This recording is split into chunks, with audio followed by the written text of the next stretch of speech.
welcome back to my channel. This is Canadian Retro. I've got a multitude of things going on here for this particular video. The first thing I wanted to mention is that I've been selected as the member of the week for the Cartridge Club, which is a website if you're not aware of it. On there they've got like just a whole bunch of different links to sort of different groups as well, but there's different things there like podcasts, there's forums, there's just a variety of different things. It's hard for me to remember all the stuff there. It's just a really great website, I think, for checking out retro stuff. Also with like-minded members. You can see all the members that are there with like a little description of it. That's how much detail they put into it. Just they check when you become a member, they check out like the things that you have in the community, like your YouTube, Facebook, and all that kind of stuff, and then make a little write-up about you and things like that. So I mean, being a member of that community is really pretty amazing that they put that kind of detail into it. So Dean from Round2Gaming actually contacted me and asked me if I wouldn't mind being the member of the week, just to make sure I had permission or something like that for it, and obviously I said yes to that. I really appreciate the recognition and things like that, and the kind words really that were written about me there on the post for my profile, or whatever you like to say.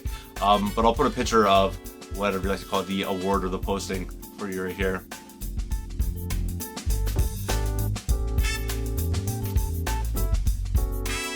But like I was saying, really appreciated being nominated the member of the week. I haven't been as active on YouTube recently. Like, I've been commenting on people's videos and things like that, but just haven't had a whole lot to show you guys. I've been trying to get ready for the Waterloo video game swap, which has really kept me from doing any other kind of videos or anything like that. Just I haven't been picking up a whole lot of stuff lately. Haven't been finding stuff out in the wild that much. So my focus really has been selling the stuff that I have that are doubles, or whatever you like to call it, things that I'm willing to trade and whatnot. So I'm getting that all ready for the Waterloo swap, which is on September 20th. That's sort of my second announcement. I'm going to have a vendor table there. Pretty cool. On my Facebook, actually, and I'll put a link down to that as well, you can see a post of things that I have for a wish list. So if you want to, you have those items for trade or whatever you want to bring it by, there's only about 20 items there. It's not like an extensive list or anything like that. It's just, if I'm sitting at the computer and I see something that I'm like, oh yeah, I definitely want to get my hands on that, I kind of throw it in there. So I think there's about 20 items or so in there right now. That's not a limited list or anything like that. If you have anything that you're willing to trade, I have a vendor table. I'm willing to take trades. I'm not necessarily one of those people that's only there for cash or whatever. I want to build my collection. So you have something that I don't have, kind of thing, and you want to trade it, let me know, and you're more than welcome to sort of bring along, drop by the table, and we'll see what we can do about it. But that being said, go check that out. It's going to be pretty awesome if you're in the Waterloo area or Greater Toronto area, or down in Hamilton. It's not that far of a drive. It's really close. If you're a little bit further, people travel from all over the place to go check it out, because it's really one of the biggest shows. I've heard people that go to shows that are in the States, and Canadian events are usually smaller and things like that, but I've heard them say just phenomenal things about the Waterloo show. So by all means, like, if you have the means or the time or whatever you like to call it, make sure you head out to that. That's in Waterloo. I'm going to put all that information down below as well, with an image here to show you the advertisement kind of thing.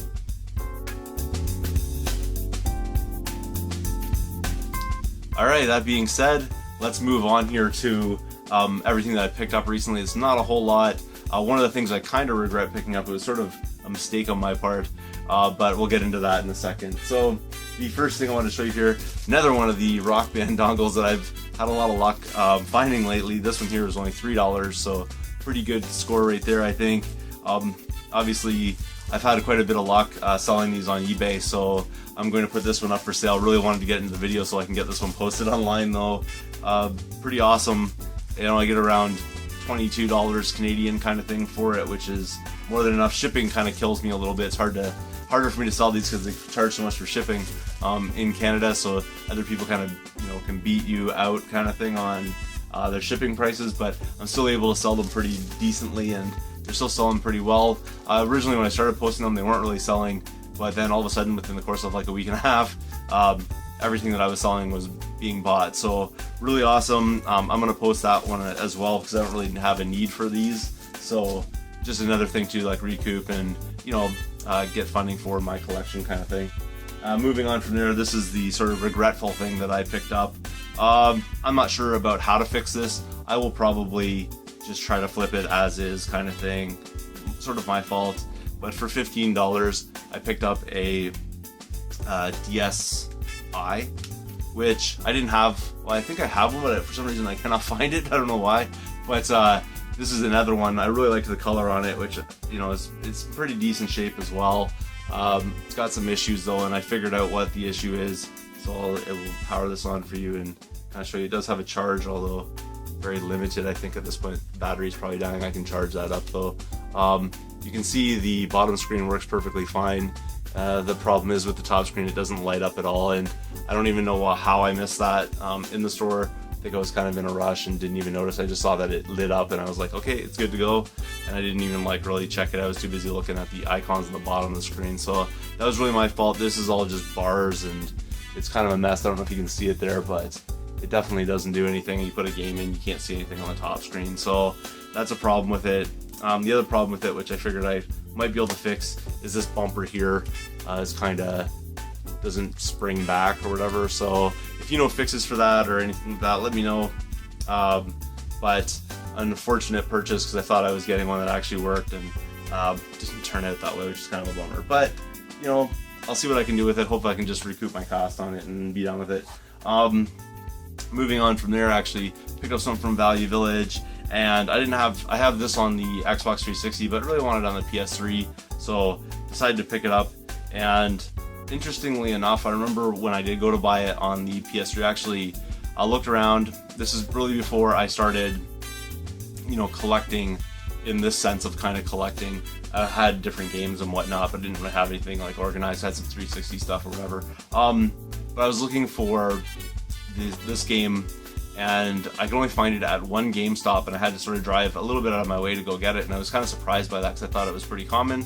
But it still seems to retain some value for some reason. I'm not totally certain why, but it's LEGO Star Wars The Complete Saga. So I had this on the 360, really wanted to get on the PS3.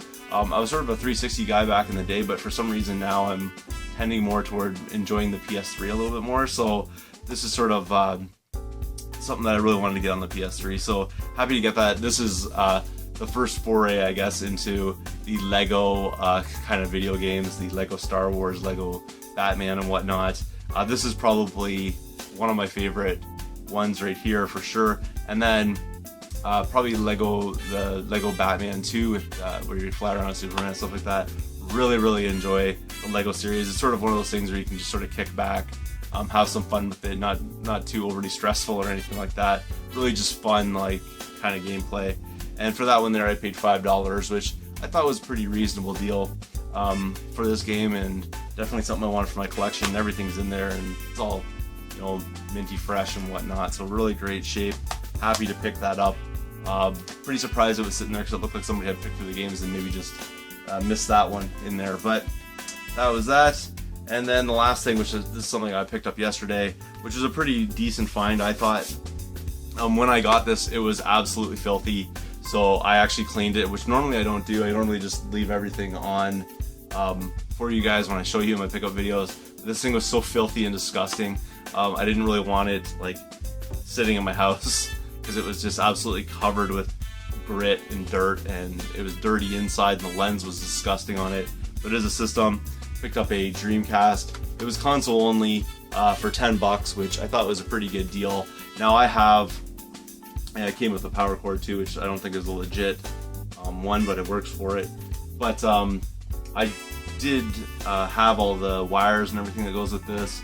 So really what I wanted to do was get the system so I could pair some controllers with it, which I had extra controllers. I have an extra AV cord for this, so I'll be able to complete this and everything.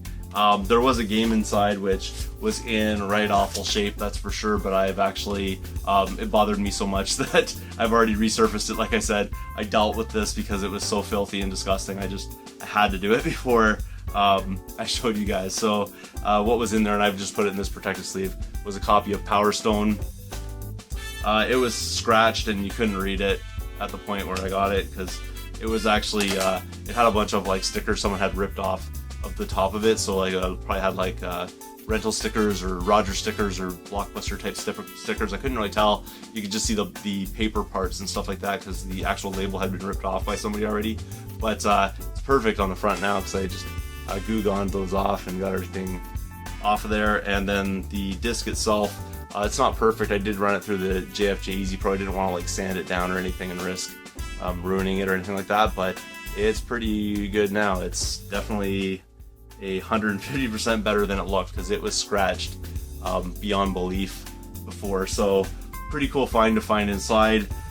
Interestingly enough, you don't usually see a lot of Dreamcast stuff, and I was over at another store right before I found this at Value Village, and they had a Dreamcast there in their glass case. I don't know what they were asking for it. I imagine probably 40 bucks. The reason why I don't know what they were asking for it is there was a person standing right there asking about it right as I walked in the door. So didn't get my hands on that one, but managed to get this one. Probably happier getting this one because I did clean it up and test it and everything like that, and now it's perfect. I cleaned up the lens and cleaned all the dirt and grime and things that were in it. So now it's like, you know, pretty fresh there. So pretty sweet to be able to do that, and that's something that's probably going to follow me to the Waterloo swap because I already have a system, so I don't really need an extra one. Same with this, that's going to be offered up at the swap as well. So that's everything that I got for you recently. Like I was saying, go check out the Waterloo swap for certain. I'll put like links and things like that, as well as that picture that I showed you earlier. It has all the information on it. That's on September 20th though. Definitely have to go down that if you have the chance. It's an amazing show. Tons and tons and tons of quality items there. I'm not just talking about my own booth or whatever you like to call it, but amazing show. And also check out Dean at Round2Gaming. Obviously, I'll put links down at his YouTube channel as well. Go check out the Cartridge Club. Really awesome place to see people in the community and things like that. And I see fellow YouTubers in there as well. So that's really great. Go check out all those things. Thanks again for watching. If you haven't subscribed yet, please do feel free to thumbs up this video, comment down below, and I'll see you all later.